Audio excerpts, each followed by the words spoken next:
Have you ever heard somebody use the phrase, "Don't you wish you could know the good old days when you're in them"? Well, here at Klas Motorsports, we're trying to do just that. Hi, my name's Aaron Inman, and I'm the co-host of the Racing with Klas podcast with my good friend and our driver, Andy Jankowiak. But here, we're doing something a little bit different. We're chronicling the building of a race team, a chance meeting between two modified drivers from the Northeast and a man with a passion for racing. Welcome to the building of a race team. Today on the building of a race team, we get to learn from one of our two owners, Andy Seuss, the modified driving legend from New Hampshire, who's one of the heart and souls of Klas Motorsports. All right, so let's start here. Who is Andy Seuss, and where does his story begin? So I'm very proud to come from Hampstead, New Hampshire. When I race still, I wear my helmets all themed New Hampshire. It's pretty cool, and that will forever be my home. And I grew up very blue-collar family. My dad was a boat mechanic who started his own business about the time I was born.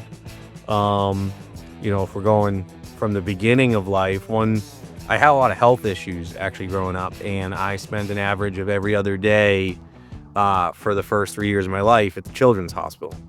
Or I believe that's what my parents told me, something like that. And my mom used to, climb into the bed that they gave me because they don't give parents beds and stuff like that. So it was hard for my family at first. My dad was starting a business.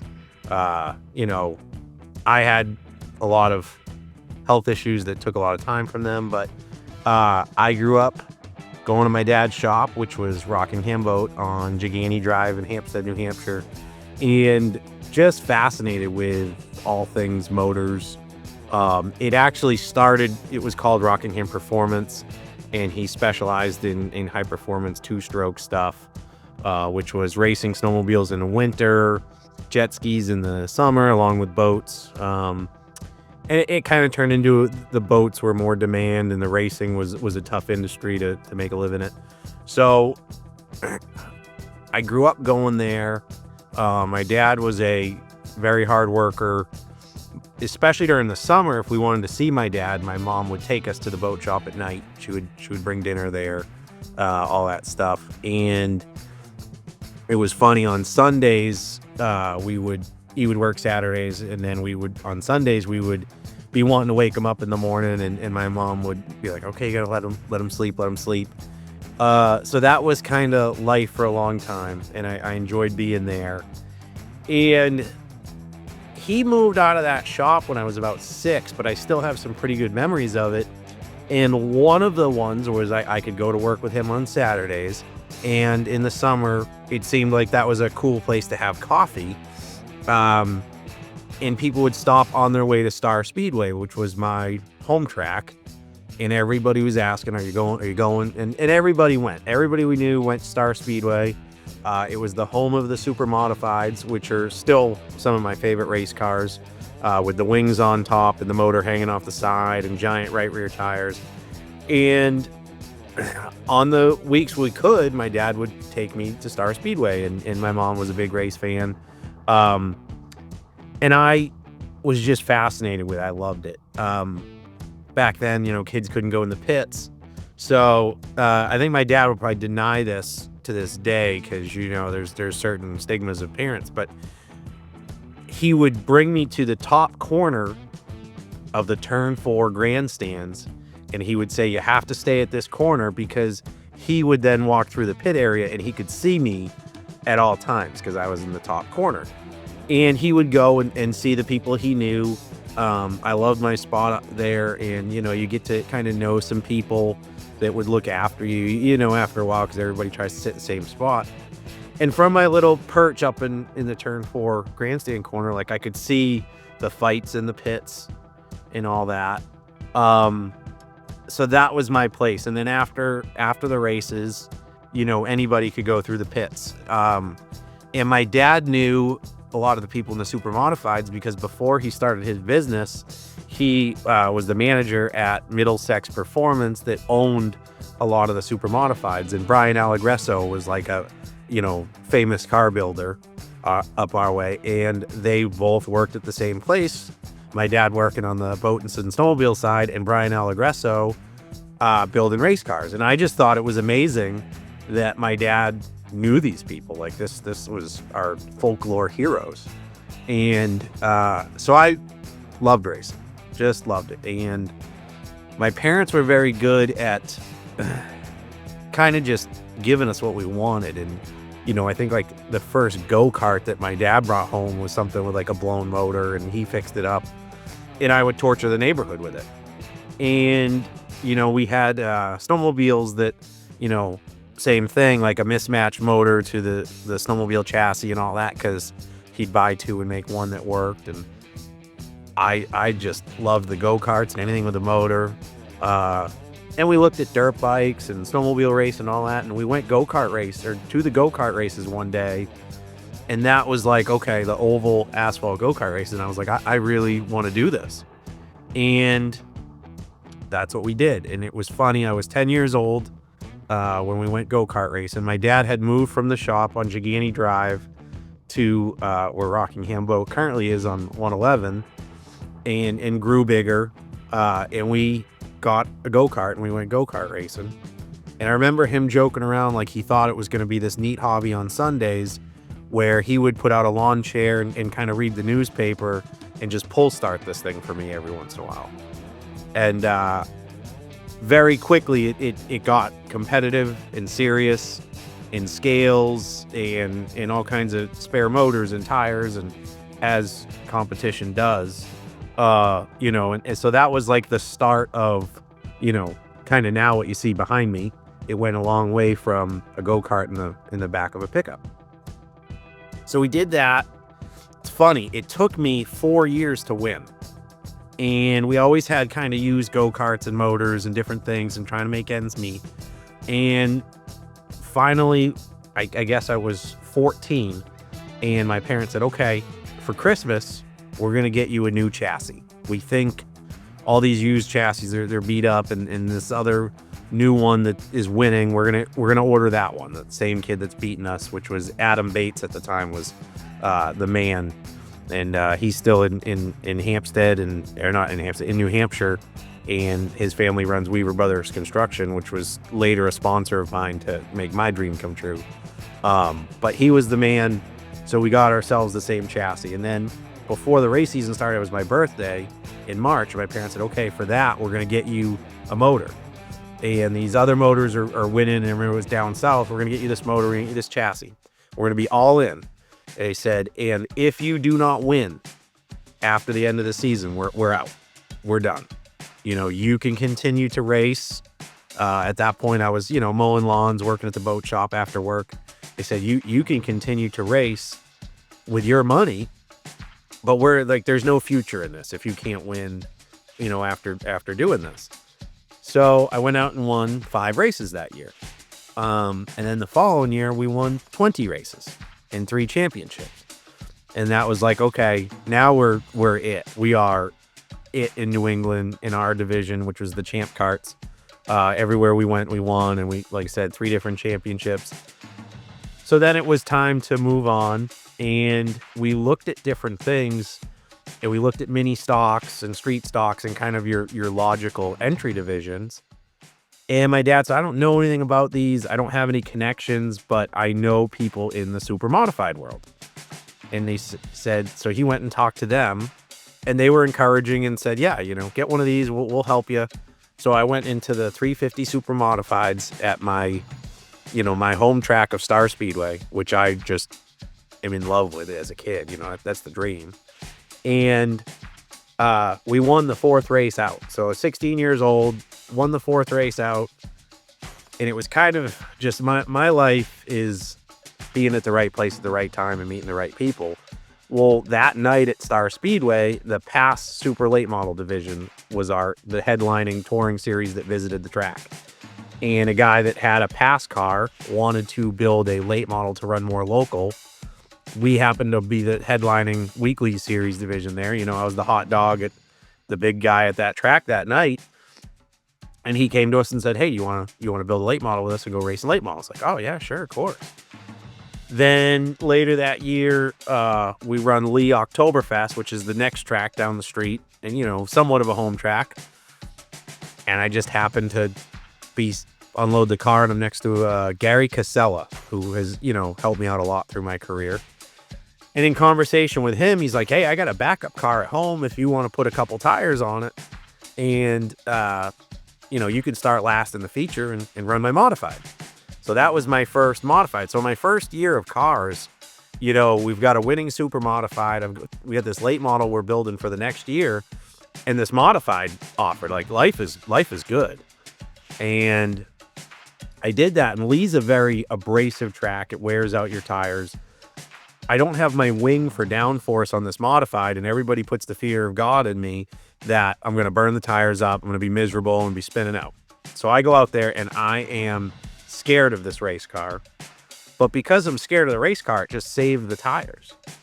And I think by the end, with a handful of laps to go, I was actually passing for second or third, and I got put in the grass. The guy didn't give me the lane when I went to pass him on the inside going into turn one. I went through the grass, had to kind of gather myself, and I ended up finishing 10th. So top 10, first modified race. And that kind of snowballed things into going to New Smyrna. My parents, one funny story, we'll talk about all the good G-rated stuff. Supposed to go with Gary Casella to New Smyrna, the World Series of asphalt stock car racing, speed weeks in Florida. I mean, this has all happened in the first year of racing, and Gary wants to go, and we're going to go. Well, then he decides he has to sell the car, so we can't go. But luckily, my parents have a loan out to finish a commercial building, and we write a check out of the loan to build this building, and then another check for the tires, and we go racing at New Smyrna. We were fast. We turned some heads on what we did, and of course, this is our first jump into owning a modified. We learned we were a little bit behind on technology and power, and the car was old, but we were doing better than most people pictured. So another guy just strike up a conversation. He's like, "Man," he goes, you're in your qualifying. Well, New Smyrna used to be pretty rough, and we wrecked about every night. Somebody would crash us. We would get in somebody's crash. We kept putting the car together. I mean, welding two bent spindles together to make one. And a guy by the name of Jerry Morello, was paying attention. He said, "When you get back home to New Hampshire, come see me." Well, next thing you know, he's got a modified, and he said, "Bring it to your shop and you guys race it." And that was kind of life for a while. I went late model racing the next year. My stock car career in New Hampshire wasn't the prettiest, so anybody that was there would probably comment on this video that they were surprised I got another opportunity in stock cars, because the late models didn't go well, but the open wheels went well. We won a bunch of modified races around New England. And then for me, I remember we went back to New Smyrna. We won the championship for the Speed Weeks in 2006. And at the time, that was my third trip there. At the time, I was the youngest champion, except to Mark Martin. He had won it younger in the super late models. So I was kind of maybe the beginning of the youth movement. Now that record's probably been broken every year as things get younger and younger with the late models there. But I was 18 years old. I think Mark Martin won it when he was like 17 or 16. And that was good. That helped me out. On our next year, we went and destroyed the car. Got turned head on into the wall and couldn't fix it. So we come home, and I remember I was in vocational welding with my friends, my best friend, Jordan Wayne, my friend, Bobby Freeman helped us, and Mike Holmes. And my dad said, "If you can fix the race car, it'll be about $2,000 if we bring it to Northeast Race Cars that did our chassis work at the time." And he said, "But if you can fix it, then we'll save that $2,000. He said, "There's a race down in Nashville, Tennessee. They haven't had modifieds in 40 years there. So nobody's got a notebook. No, there's no advantage for these teams that have been racing there." He's like, I think we could do well." So that's what we did. We took a bunch of bent clips, cut them back apart, welded them back together, and we used clips. and we went to Nashville and won. And that was the first NASCAR modified win for me. That was pretty cool. And again, just the right people at the right time. Riggs Racing, the owners were David and Jeff Riggs, were looking to make a change at the end of their season from their driver, Junior Miller, who was the reigning champion. They were the team in the South. They were good. And, you know, I can't believe I'm having this conversation with them type of thing. I almost screwed it up because, so we won Nashville. We went home. We won, or we were leading at Thompson, and I had a brake issue, and this thing turned head on into the fence and destroyed the car. The halo was bad. The firewall was bad. Like, I'm out of racing business. And a man by the name of Lyle Patterson and his wife, Kathy Patterson, hear about this car for sale. And they basically say, come see me. They hand me a bunch of money. And they were longtime supporters and sponsors. I mean, I think so much of Lyle Patterson that's who my son's named after. So they kept me in the racing business. They say, go buy this race car. And I go, we buy it. We go to Lee, which is, again, that other home track of mine. And nothing went right all day. We are in and out of the pits. The hood's off this thing. It's overheating. 100-lap race. And with 18 to go, I restarted 12th after coming in the pits. And we won it. And it was just like, we shouldn't have been there. You know, we should have been out of business. So the Patterson family kept me in business. And that Riggs offer was looming. And I had to give them an answer. And I didn't tell anybody. And I just said, I can't do it. I can't. These people kept me in racing. I can't walk away from them. And it was very funny. And I said, okay, well, we're sorry to hear that. You know, we were hoping that, you know. And it got back to Lyle Patterson. And the funny story was, Lyle Patterson calls me up and he said, hey, is it true David Riggs offered you his car? I said, yeah, but I'm driving your car. You know, it's in our shop, but it's your car. And, you know, you've done so much for me. I didn't want to ditch you. He goes, is that true? You turned the ride down? I said, yep. He said, well, I'll tell you what, if anybody turns a ride down from David Riggs, they're not serious about racing. And I will not have anybody in my race car that's not serious about racing. So you're fired. And I suggest you call any team up that you know of looking for a driver, because you don't have a ride with me. So I call Riggs. Luckily, they hadn't hired anybody. I get that deal. And of course, Patterson's stuck along throughout everything.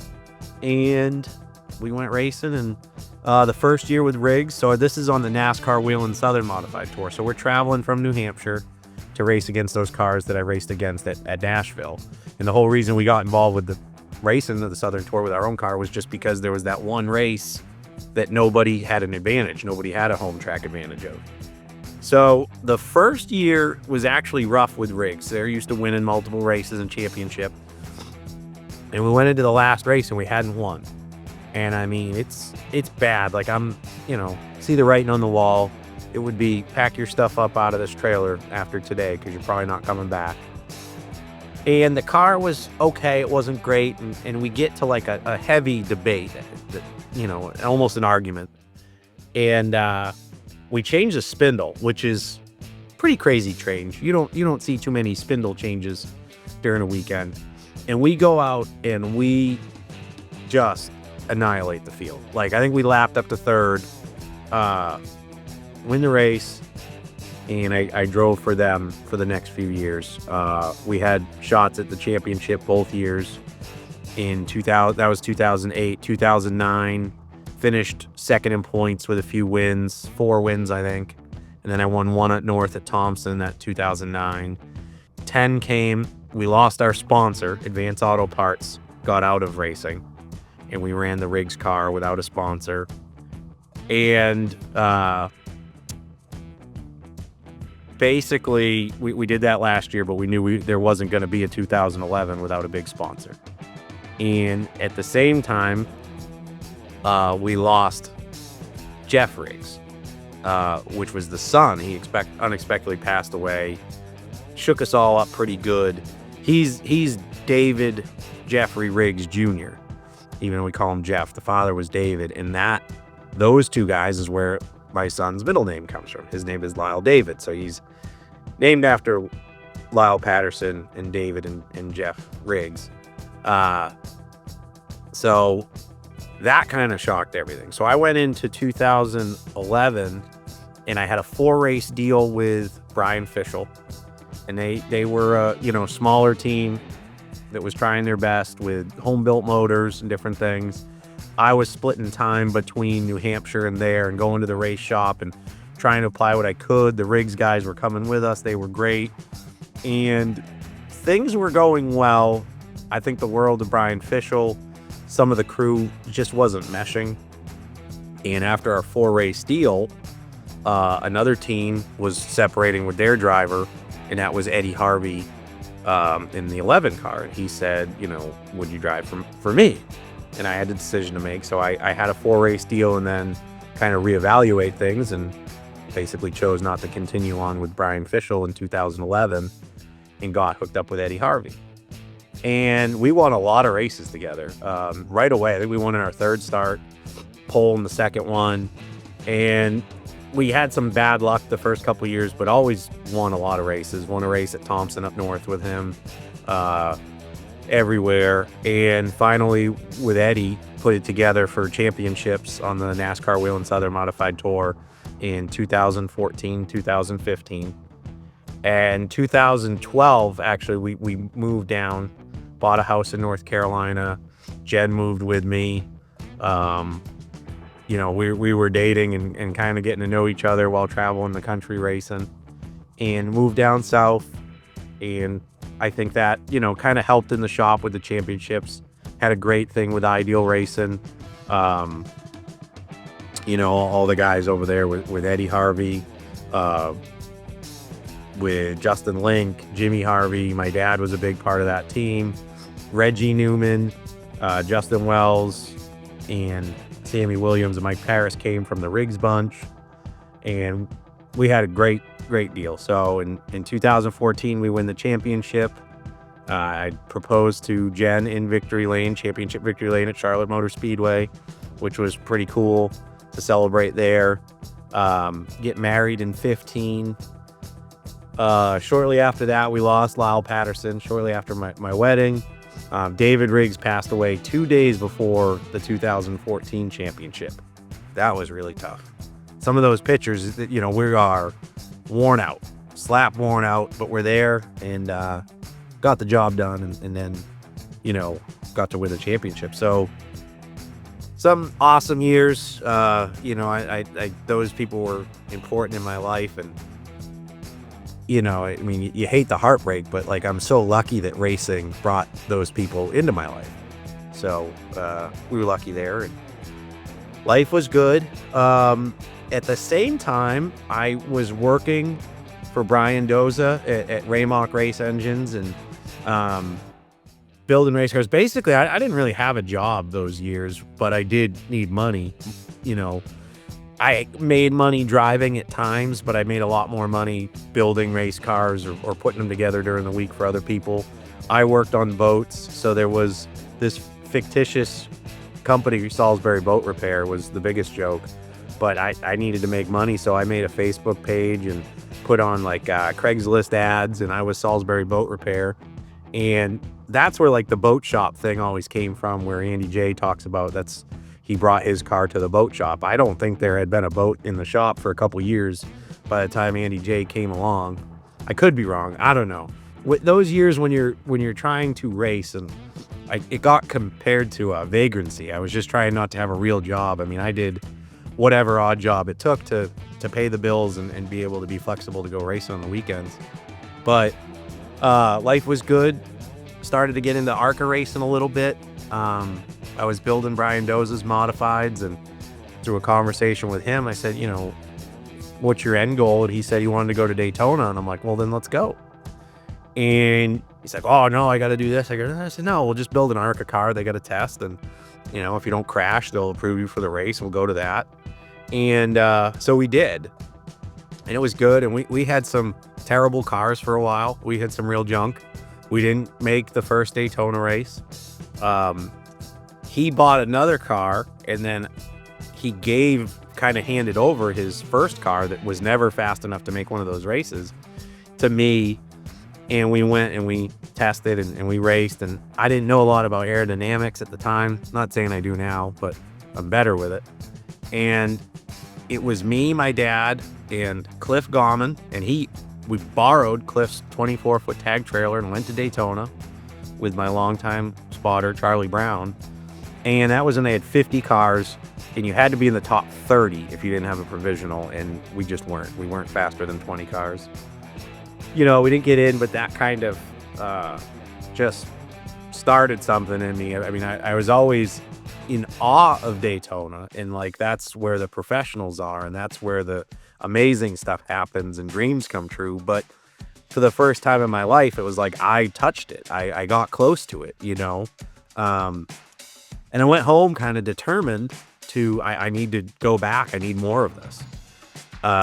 You know, people joke around that when you win your first race, some people will go home, they won't take the car out of the trailer, they'll put their feet up on the coffee table. And so I was just the best. And my parents joked around, like they could tell, like the first win, I got home and unloaded that car as quick as I can to measure everything, because whatever this feeling is when you win a race, I want more of it. So Daytona was a lot of the same. And I remember not knowing kind of where my future was. Okay, I'm driving for Eddie Harvey in the modifieds, but I want to go further. And Chris Auer had went to Daytona, also didn't qualify, and they did stuff top notch. I mean, if you went by our pit area at Daytona, we should not get in. But their stuff was top notch. They did first class stuff, and I was always friendly with Chris, and you know, struck conversation with him. Well, I decided that in one practice I was following him, and his car was really good through the turns, and I thought mine was good through the turns. They were even better. And I thought, well, if we get a good motor in that car and all that. So I called him to buy the car. And at the end of the conversation, we're teaming up. Like, would you just come pick it up and build it? And I got the car, I don't know, like 10 days before Talladega. We ordered a motor. I got the motor less than a week before Talladega. It was an LS motor. It took different motor mounts than the motor was in it previously. It was fuel injected, so it needed a different wiring harness. It needed a different fuel system, and on and on and on. And the crazy thing is, we unload this car at Talladega, and we practiced 10th. I'm like, well, that's weird, because I've been practicing 40th before I did this. And we go to qualify, and we qualify 10th. Like, I just wanted to be in the race. Like, this thing's fast. And next thing you know, I'm leading the charge on the outside, fighting for the lead. And it was totally Talladega Nights moment, where like Ricky Bott, like, I don't know what to do with my hands. Like, I am driving 185 miles an hour with people pushing me, looking like I'm doing something. And I have no idea how I just woke up in this moment. Like, I'm no idea. Well, unfortunately, the brakes failed coming to pit road. So that was the end of that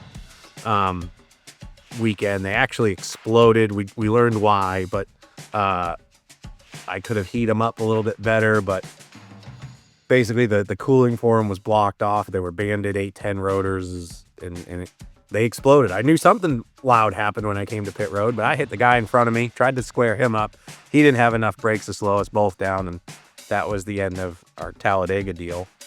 But so that kind of just lit more. Like, we need more of this. We're going back to Daytona with this car. And I did that for a few years. We ran ARCA, we ran Daytona, Talladega, Charlotte, Chicago. Had some cool runs. My claim to fame, I finished second at Talladega.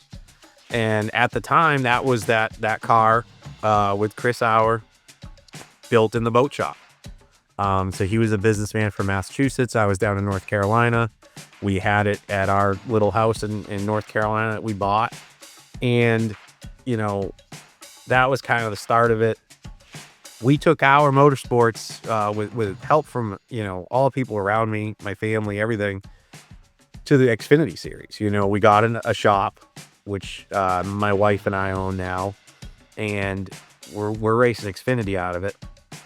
And unfortunately, that we just kind of had different goals and different things, and I didn't like where the team was going. And that's a whole nother story for another day. There's other podcasts with me being a little bit more blunt about that. But so I left there. And at the time, same thing. I'm racing with Eddie Harvey, and we had a lot of success and a lot of championships and wins. And things got kind of stressful and funding wise and different things. And so that ended. And I put all my eggs in our motorsports basket. I was supposed to go drive Xfinity for them. And it didn't pan out. Let me back up to it. Forgot 2019. My dreams came true. I drove a cup race for Rick Ware Racing. And my way to kind of get success in racing had been to provide labor, to provide a shop, to provide tools or a trailer or different things. But never I didn't really have cash. I didn't have a lot of sponsors behind me. And not to make excuses, but my parents were incredible through everything. And,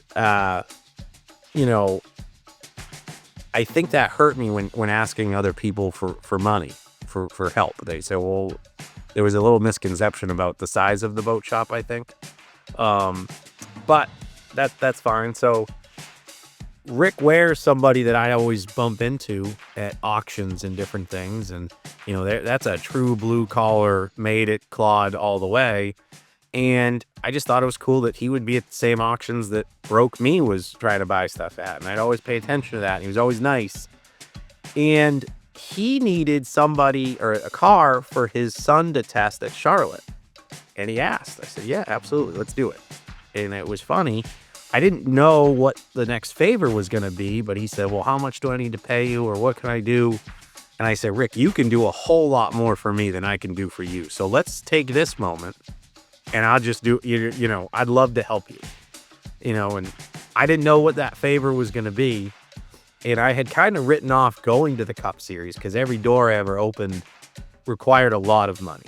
And I don't mind helping and making phone calls for sponsorship, but the amount of money was never seemed attainable. So one day Rick calls me and says, hey, I want you to drive my Cup car. And I said, yeah, Rick, everybody wants me to drive their Cup car. Sure, bring $200,000 and you can bring my car. Nope. He said, I got nothing for Loudon. Well, actually, he didn't tell me where. He said, I got nothing for this race. I'd rather see you get it than somebody else. I got no help. And it was, I said, okay, sure. Okay. Not even believing it. What race? And he said Loudon. And being from New Hampshire, that was all of a sudden it hit me this is possible. And the funny thing was about a month before the race, he calls me. I've been in the shop. I've fitted a seat. I've met the guys. And a month before the race, he calls me up and he goes, well, what sponsors do you have? And I'm like, well, here it is. I don't have any sponsors. So, it's over. And he said, no, you got the ride. But here's the deal. Without any sponsors, you're running on scuffed tires and old tires that we can buy from other teams. No new tires. If you get some sponsorship, we'll get you new tires. So the license alone to run the Cup car was expensive and was a burden on my family. Chris Auer helped us with a set of tires. Wayne Darling helped us with a set of tires. He was a long time Modified and Push North owner, businessman, great guy. And then I was looking for sponsors and I called Adam Bates, who I used to race go-karts with, who used to beat me at Weaver Brothers Construction. And they bought us a set of tires because they're right out of New Hampshire. So that was kind of amazing for it to come full circle. And so we went and did that. Greatest day of my life. Probably driving a Cup car was awesome. Being a part of it. I was running the modified. It's the garage is down in turn 1. The Cup stuff is down in 3 and 4. Golf carts, rides back and forth, going across the stage. My home state, the whole media tour leading up to it. Amazing. But the best part, and people think I'm crazy, was the pickup truck ride around the track. When they announce your name and you wave, I had won the race. I had already won. It was amazing. How many people up there knew who I was and was screaming my name. That was incredible. So, got to do that. Dream come true. Big joke was like, I didn't know, like, I mean, all those cup teams, and I worked on them later. It's a race to load your car. Well, the haulers are backing out, and I'm still walking around with my fire suit around my waist. Like, I don't want to go home. Like, I don't want the day to end.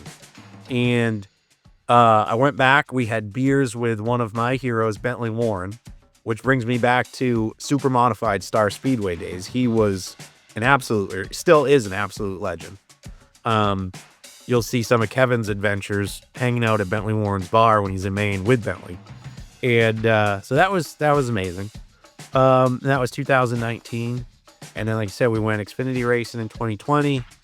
Had a falling out after working with Chris Auer for like 5 years.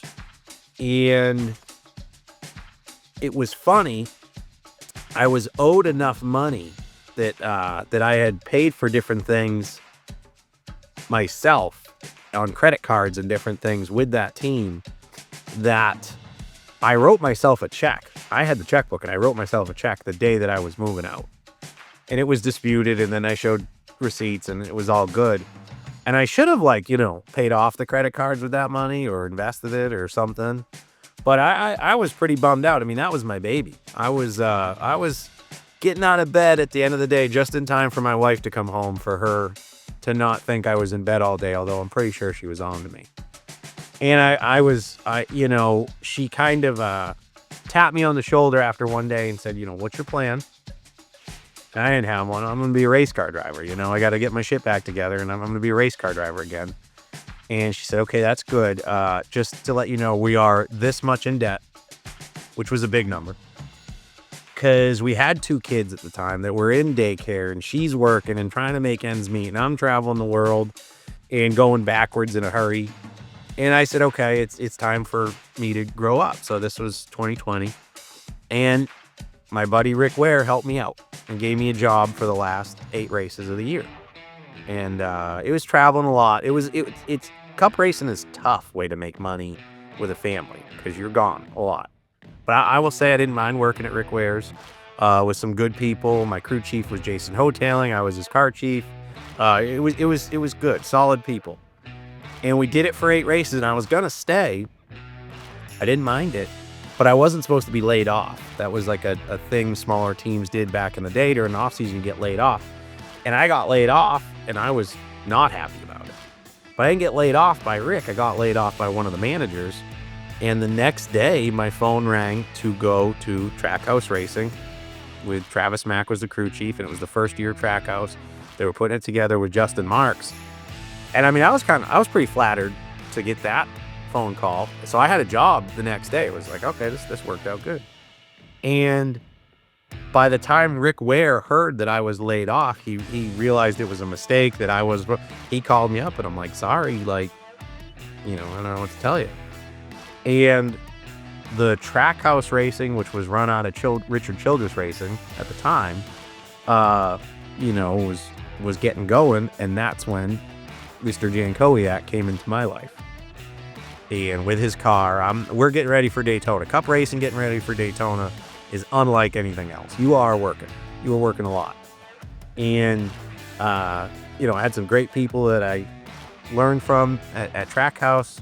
My boss was Clay Alexander, who was under Travis Mack. Like he was tough. He was dedicated, and I learned a ton from him. And then I'm going home, and Andy J, unloaded the car when he wasn't supposed to unload it, and drugged me into my second life here.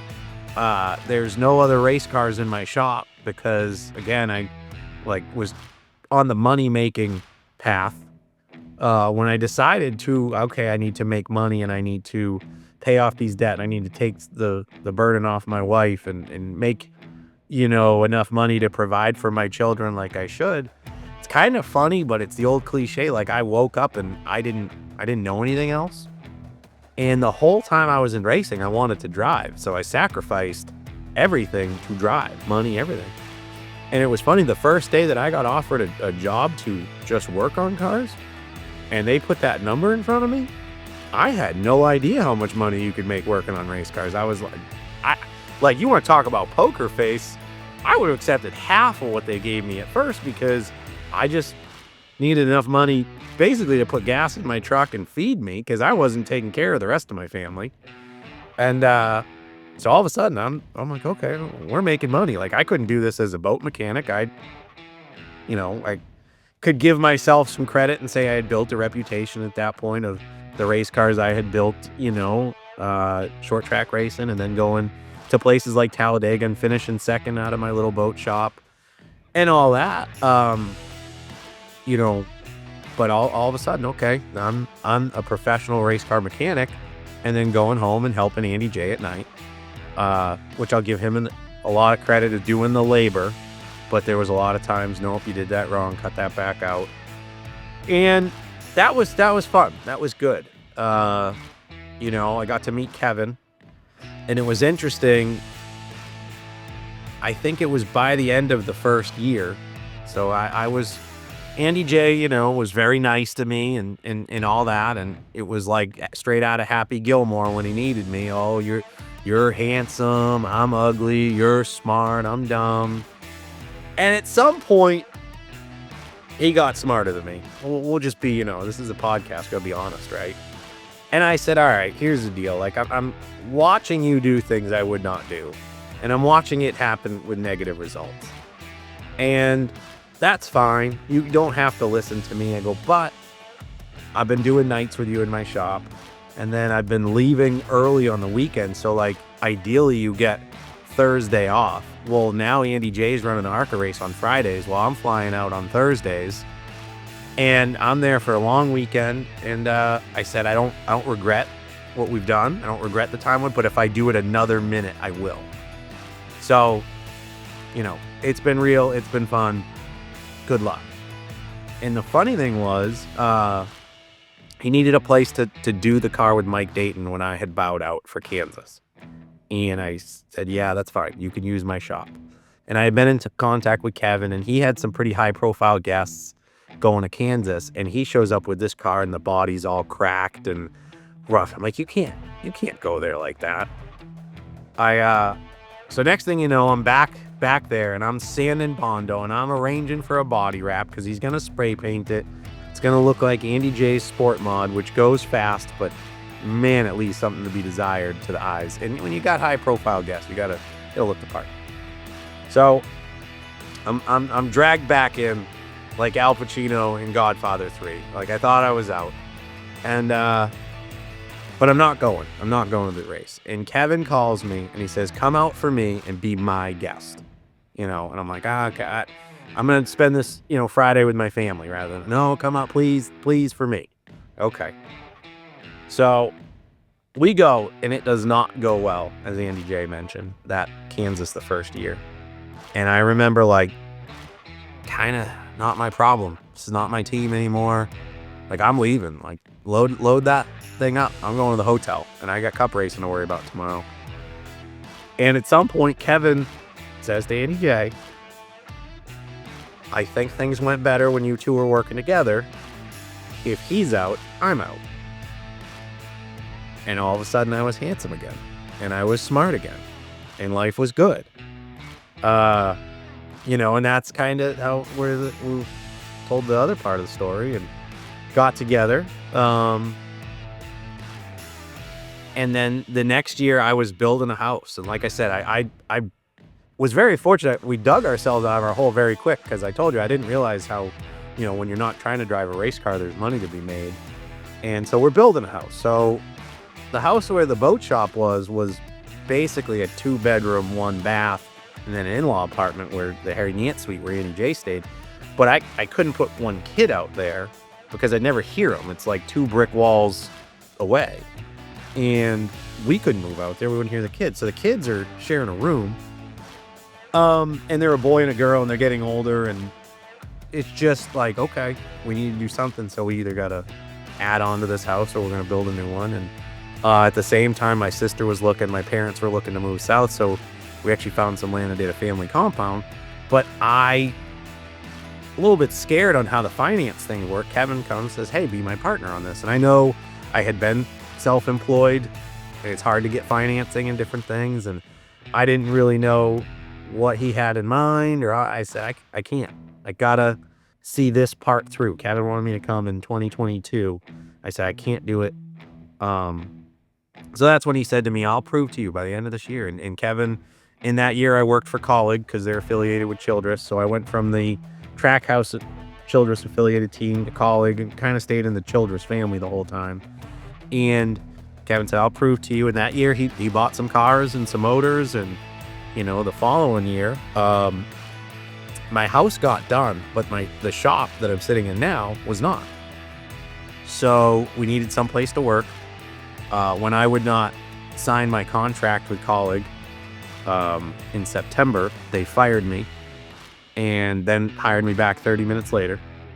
My crew chief, Matt Swiderski, where I was there at the time, I loved working with him, came over to me, stuck his finger in my chest and said, I got you your job back. Don't you think that it's because I like you?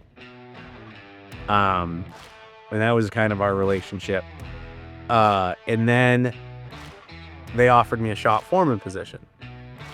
And when I didn't take that, I got fired again. And then I said, no, we need Andy to finish out the year. So I made it through Phoenix and was fired 5 minutes into my return to Colleague Racing Shop the day after Phoenix. And that's okay. I mean, I knew I wasn't signing any of that or going back because we were starting Klas Motorsports. I'm not even sure if we had a name yet. Kevin, we had a lot of different things we were sticking up. And I when Kevin said Klas, I did really get excited. So we acquire the Andy J Racing equipment, which starts with the Speedway car, and Kevin's got his cars. I don't have a place to put it. I mean, this shop's not built. So we started at the old Hour Motorsports shop that my wife and I own, and I had to rent back enough room for 2 cars and rebuilt the Speedway car. That we're just kind of picking away at it. And then in April, this shop was done and we moved in here, and we've been going ever since. So I know I've been talking 45 minutes straight now without you breathing. So I don't know how much you wanted or where to go from there. Oh, it's perfect. We're gonna be talking to Kevin one-on-one in the next episode of this. You guys have a very unique working relationship. I've not have a lot of experience. The stuff I did on the Cup side, I wasn't around owners like that. Yeah. But you guys do I'm sure we're not like normal owners. I mean, there's no way. And the relationship's a lot of fun. And honestly, I said to Kevin one time, this might be too much fun because Kevin wears his heart on his sleeve and he gives us permission to too. It's very interesting. Kevin is a big believer in culture indexes. So you take one, and one thing about mine was, and I was blown away with that because I'm like, Kevin, you made me take this test, and there's only one right answer for every situation that it asks you to, how would you react? And he's like, no, that's the funny thing. Everybody thinks that. And I'm like, no, there's only one. And he's like, yeah, exactly. Everybody thinks that. And everybody answers differently. Well, one of mine traits, and he said it, and he knows how to read the test better than me, but, passionate to do what's right, detail orientated, but somehow you read it, and I set emotion aside a lot. This is, and one thing in running race teams, and again, I ran Hour Motorsports, and at one point had to fire a good friend of mine, but I'm like, I can't let one person ruin a thing for 10 people.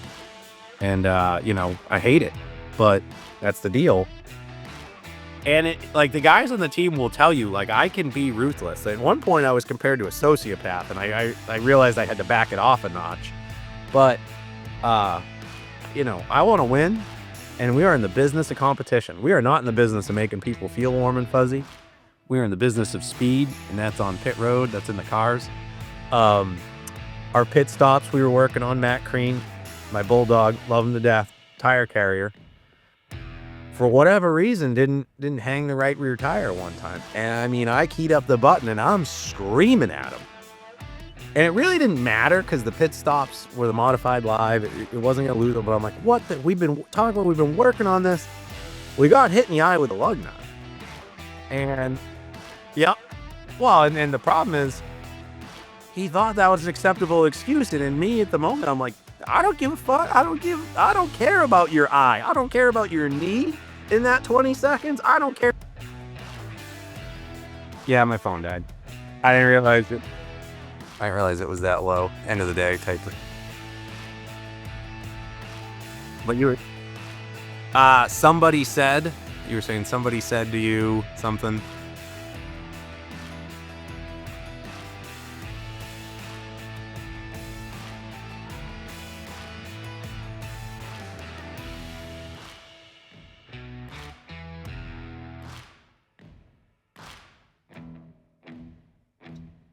Yeah. So when I got mine, I was riding shotgun. My wife was driving. I'm like, oh, the email came through. Let me read this. And I read it to her. She had to pull over. She was laughing so hard, in tears.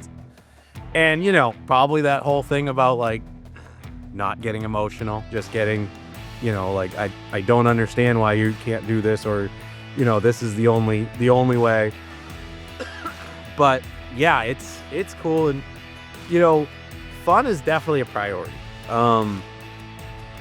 When we started, you know, like Kevin said, like he had to seduce me, because I was not in a loving place after my Hour Motorsports thing. I got burnt, and I'm like, I don't know, you know, I didn't want to do it. And as you know, I said, well, I'm going to build a shop at my house. Can it be at my house?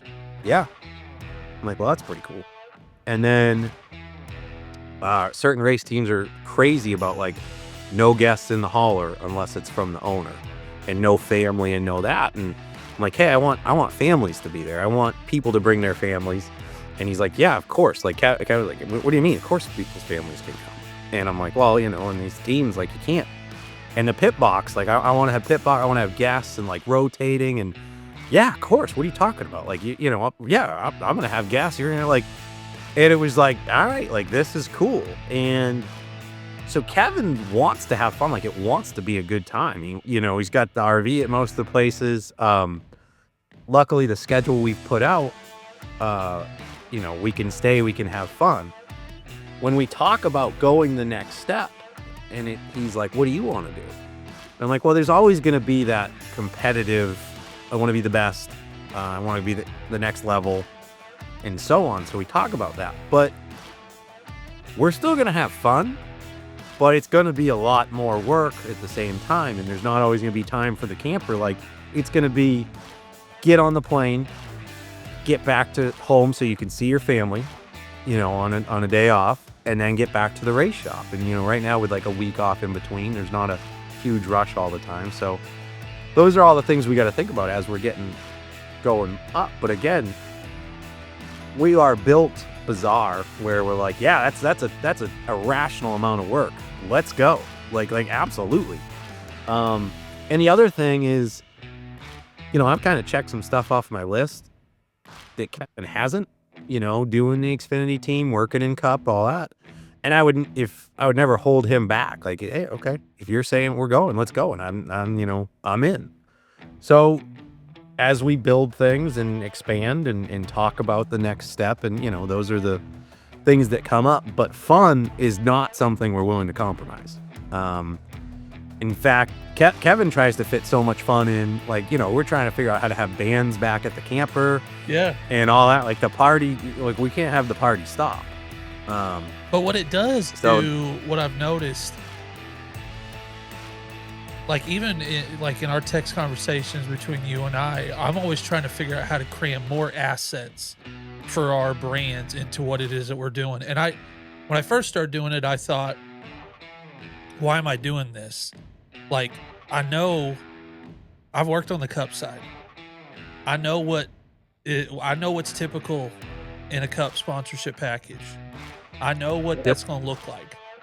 But for us, it's almost like lit this weird competitive thing in me that I haven't had in a long time, where I go, we can do this better.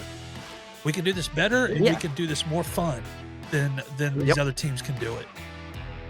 Well, and there's a number of reasons in that, right? And one of the things is like, we're doing it, be a part of it. We're gonna do this, and we're very fortunate with Kevin is our biggest sponsor, and I think it goes to his investor nature. Like when I say, okay, I want this expensive item, and he goes, why? You know, whether if it's something that's in the shop that he'll never see or never understand the value in it, and I say XYZ is why, and he's like, do we need to? You know, like, okay, get it. That's no problem, and it's in his investor nature because he believes in this. He wants to grow it. He understands the value of investing, and I think it has turned the corner of starting to gain attention. You know, I think ranch fuel was big this year, and kind of how we can just be a good value to people because he's got the DAX markets, and it'll work hand in hand. And I think that was a big step.